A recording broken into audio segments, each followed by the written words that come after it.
Read करेंगे खन्ना जी का hi everyone. सो आज हम रीड करेंगे अक्षय खन्ना जी का हैंड। एंड अक्षय खन्ना जी वही जिन्होंने अभी धुरंधर में बहुत अच्छा रोल प्ले किया है और रहमान डकैत का, जिनका एक बहुत अच्छा गाना भी ट्रेंड हो रहा है। एनीवेज, अगर इनके हाथ से करेक्टरिस्टिक्स आपके हाथ में कोई दिखते हैं, शो होते हैं, then it's good for you. Take notes, ठीक है, और अपने आप को और बेहतर जानिए। सो इसी के साथ स्टार्ट करते हैं बिना टाइम वेस्ट करे, ठीक है। So let's start. सबसे पहले हम इनकी फिंगर की सेटिंग को देखेंगे, ठीक है। फिंगर की सेटिंग इनकी आर्क टाइप सेटिंग है, विच मीन्स कि ये सन की फिंगर और सैटर्न की फिंगर प्रोमिनेंट है, बट जुपिटर की फिंगर और मर्करी फिंगर जो है वो सबड्यूड है, विच मीन्स कि सैटर्न और सन का थोड़ा पलड़ा ज़्यादा भारी रहेगा, ठीक है। Which means he is a balanced person, balanced mind person, ठीक है। अब हम चलेंगे इनकी जुपिटर फिंगर की साइड और उसमें नोट्स की साइड। अब ये फर्स्ट नोट है, ठीक है, ये फर्स्ट नोट है, ये सेकंड नोट है। First note is called psych note और सेकंड नोट बोला जाता है प्रैक्टिकल नोट। फर्स्ट नोट इनका कोई प्रोमिनेंट नहीं है कुछ खास। जिसका प्रोमिनेंट होता है उसके बारे में कहा जाता है कि वो थोड़ा इंट्यूटिवली ज़्यादा सोचते हैं लोग, ठीक है, बट इनका नहीं है, तो अपोजिट। अब इनका सेकंड नोट बहुत प्रोमिनेंट है, प्रैक्टिकल नोट बहुत प्रोमिनेंट है, एनालिटिकल बेंट ऑफ माइंड है इनके पास, और ये चीज कंफर्म होती है इनकी हेडलाइन से। हेडलाइन स्ट्रेट है, गोइंग टूवर्ड्स अपर मार्स, ठीक है, विच शोज कि वो प्रैक्टिकलिटी में ज्यादा बिलीव करते हैं, प्रैक्टिकली बहुत चीजों को सोचते हैं, जो चीज एक बार ठान ली वो चीज करके रहेंगे, क्योंकि अपर मार्स की साइड है। डिसिप्लिन बहुत है इनमें, ठीक है, और ये डिसिप्लिन इन्होंने कमाया है इस ही जन्म में, इनको मिला नहीं था। लुक एट दिस, यहाँ पे आधी लाइन है इनके लेफ्ट हैंड में, ठीक है, हेडलाइन, विच मीन्स कि पेशेंस पेन के थ्रू कुछ से चीजें करी हैं। अब हम चलते हैं इनके फ्लेंजेस की तरफ। इनका फर्स्ट फ्लेंज जुपिटर फिंगर का जो है वो लॉन्ग है, which means he is a leader rather than follower. Also यहाँ पे इनकी जो जुपिटर फिंगर है वो थोड़ी लो सेट है और सन फिंगर से थोड़ी छोटी है, which means inferiority complex, self doubt का इशू बहुत है, ठीक है। बहुत हुआ है 2011 के आसपास भी, अगर आपने आपको पता हो, इनका काफी सारे पिक्चर्स फ्लॉप गई थी।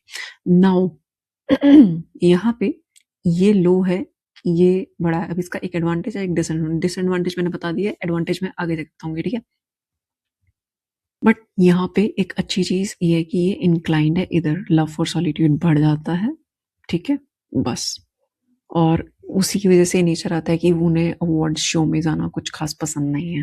ये शो ऑफ वाली बात कि उन्हें अवार्ड शो में जाना पसंद नहीं है क्योंकि वो शो ऑफ करना पसंद नहीं करते, ये चीज सेकंड कहाँ से प्रूव होती है कि ये जो सैटर्न फिंगर है ये इंक्लाइंड है सन की तरफ, ठीक है। ऑल्सो इसका भी फर्स्ट फ्लेंज लॉन्ग है, विच मीन्स कि वो थोड़े फिलोसफिकल ज्यादा है, ठीक है, थोड़े फिलोसफिकल माइंड साइड ज्यादा है उनका, और ये हाई सेट भी है, ठीक है, which is a good sign again for him, कि वो खुद में ज़्यादा बिलीव रखते हैं और अपने हार्डवर्क के ज़रिए, अपने काम के ज़रिए ही अपने आप को शोकेस करते हैं। अपनी पर्सनल लाइफ में ज़्यादा उनको शोकेस करना पसंद नहीं है, क्योंकि उनकी जो हर्ट लाइन है वो शॉर्ट है और स्ट्रेट है, तो उन्हें अपनी पर्सनल लाइफ ज़्यादा शेयर करना पसंद नहीं है, एंड इसीलिए मे बी काइंड ऑफ वो सिंगल है। But that's a different topic, we not gonna talk about his personal life. अब अगर हम सैटर्न फिंगर को भी देखें तो सन फिंगर को भी देखें, सन फिंगर भी यही चीज बताती है कि सन फिंगर बड़ी है। मैंने बोला था एडवांटेज बताऊंगी, सन फिंगर बड़ी है, विच मीन्स कि सेल्फ कॉन्फिडेंस बढ़ जाता है यहाँ पे आके, ठीक है। तो सेल्फ डाउट वाली चीज थोड़ी कम हो गई, इन्फीरियरिटी कॉम्प्लेक्स वाली चीज कम हो जाएगी, नलीफाई होने लगेगा चीज, ठीक है। अब क्योंकि ये इधर इंक्लाइंड है, ठीक है, तो उन्हें शो ऑफ करना ज्यादा पसंद नहीं है।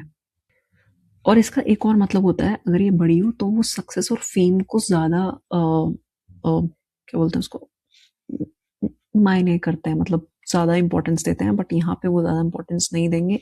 क्यों नहीं देंगे? Now you know the reason, rewind करके देखो, ठीक है। Next we go to Mercury finger. Mercury fingers अगर आप देखो तो ये जो है ना, इसके फर्स्ट नोट सन फिंगर के फर्स्ट नोट से थोड़ी सी काइंड ऑफ उसके बराबर में है, which shows he's proficient in expressing himself through art but not eloquent। क्यों eloquent नहीं है? क्योंकि उनकी मर्करी फिंगर लो सेट है, ठीक है। ऑल्सो ये चीज उनका फर्स्ट फ्लेंच भी प्रूव करता है, ठीक है। अभी ये इनका फर्स्ट फ्लेंज, ये वाला, ठीक है।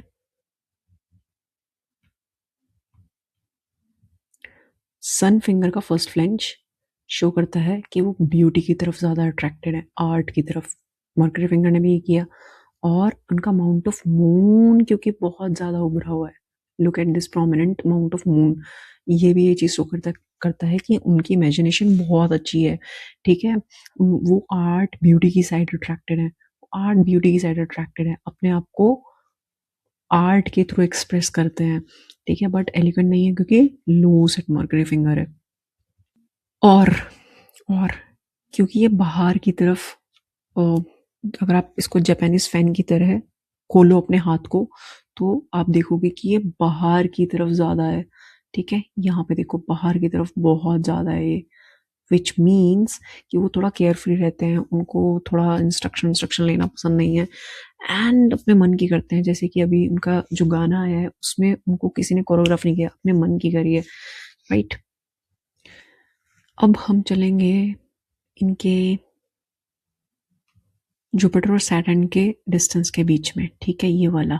अभी हम ये यहाँ से पता करेंगे, ये देखो ये जो डिस्टेंस है इनका,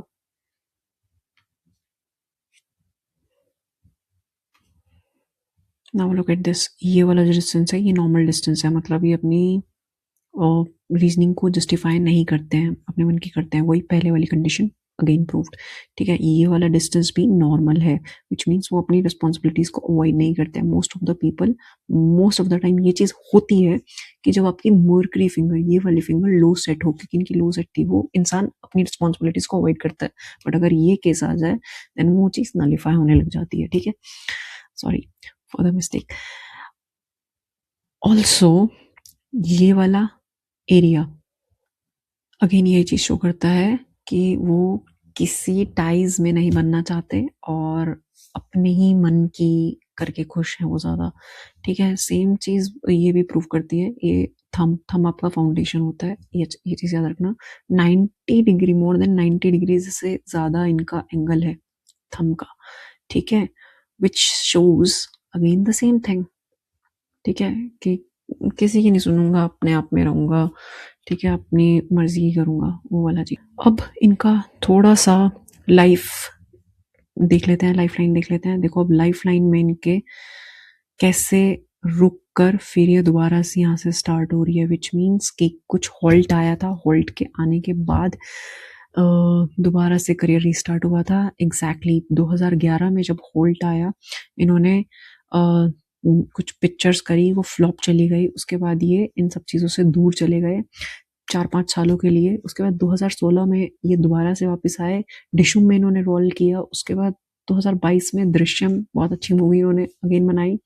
और उसके बाद 2025 में अभी ये रहमान डकैत का रोल प्ले किया इन्होंने। अब मैं आपको थोड़ा सा टाइमलाइंस के अकॉर्डिंग बताती हूँ। देखो अराउंड 35 की एज में, ठीक है, 35 की एज के बाद एक्चुअली 36 2011 में हॉल्ट आया था, ठीक है। उसके बाद 49 में ये वाला जो एरिया है वो दोबारा से थोड़ा और क्लियर होना शुरू हो गया, ठीक है।